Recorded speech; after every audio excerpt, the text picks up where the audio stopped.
Il est resté fermé pendant 14 ans à cause de la guerre. À Tripoli, le musée national libyen a enfin rouvert ses portes. Enfin pour les Libyens, parce que c'est l'occasion de redécouvrir un patrimoine qui transcende les clivages politiques dans un pays qui reste profondément divisé. Une histoire que nous raconte Pascal Achard. Une forteresse culturelle qui s'est refaite une beauté et beaucoup de monde pour l'honorer. Le musée national libyen a rouvert ses portes depuis quelques jours et ne désemplit pas. Plusieurs générations au rendez-vous, venues pour la plupart en famille.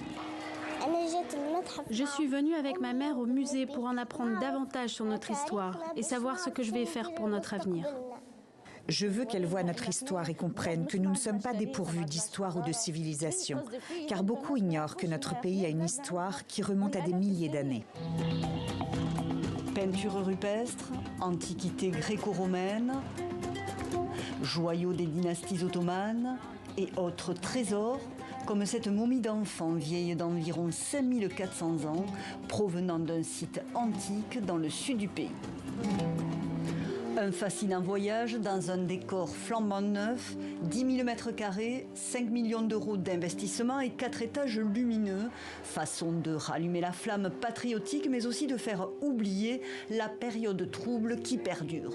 Depuis le renversement de Mouammar Kadhafi en 2011, deux gouvernements rivaux se disputent le pouvoir, un basé ici à Tripoli reconnu par l'ONU et l'autre à Benghazi à l'est. L'une des grandes fiertés ici, c'est cet espace dédié au fils de Leptis Magna, Septime Sévère, qui a dominé l'Empire romain au IIIe siècle, et cet autre consacré à des objets volés puis restitués notamment par les États-Unis et le Royaume-Uni.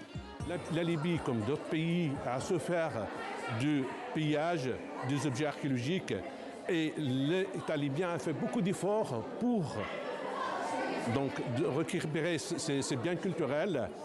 Et cette salle, donc on a eu des réussites, qu'on est fiers de l'avoir exposée pour notre jeune.